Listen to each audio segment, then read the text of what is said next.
بسم الله الرحمن الرحيم وترجمة برنامجك قلبي يطمعن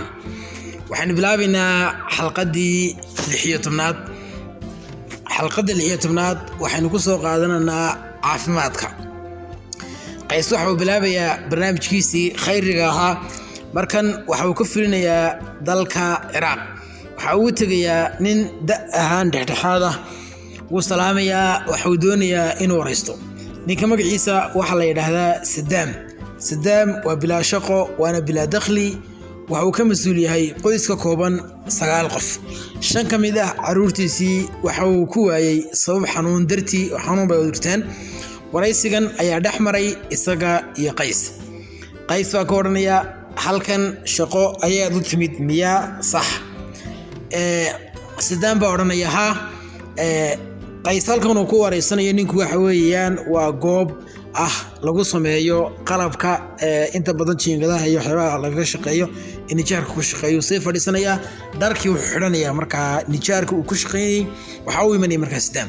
kadib waxa uu guleeyay waxa la sheegay inay shaqadu tahay nijaar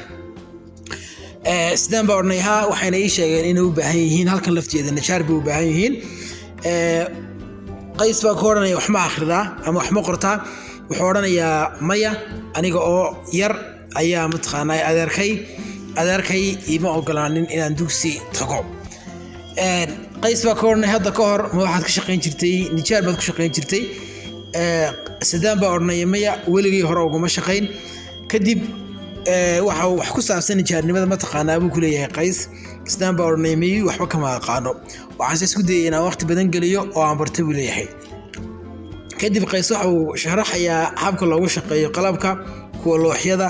iyo kuwa nijaarka ku shaqeeyo intaba qalabka waxa kamid ah sida miishaarta dubaha iyo waxyaabaha la midka marka ay muddo sheekaystaan Saddam waxa uu sheegayaa inuu wax dhaqaalaha meel ka soo galin iyo inayna jirin meel uu ku tiirsan yahay meel waxa kale uu sheegayaa inuu xasuuso xun la nool yahay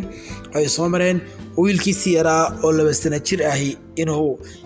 xanuunsanayo kadib markuu farmasi geeyna waxba ma taqaanay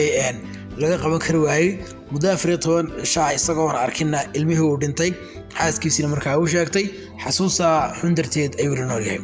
kadib Saddam waxa uu sheegayaa in haddana wiilka xanuunsanayo oo muddo sanadiya bara wiilkaasi jiifo oo na rabo inuu dhakhtar geeyo balse dhakhtarkii uu awoodi waayay lacagtii ku geyn lahaa intaas kadib qays waxa uu isku dayayaa inuu caawiyo marka hore uu isku sharaxaya wuxuu leeyahay ana qays baan ahay kadibna Saddam uu garanayaa wuxuu leeyahay anta qays adigu ma qays baa tahay soo yani axsan kadib warsiisa ay bishqad soo saarayaan bishqada waxa ku jirta fariin iyo lacag fariintu waxay tahay Saddam adigu waxaad u qalantaa farxad waxaanu kafaala qaadi doonaa lacagtii deynta wiilkaaga ee lagu daweynayay wiilkaaga dadku way isku tiirsan ama dadku iyaga iscaawiya intaas kadib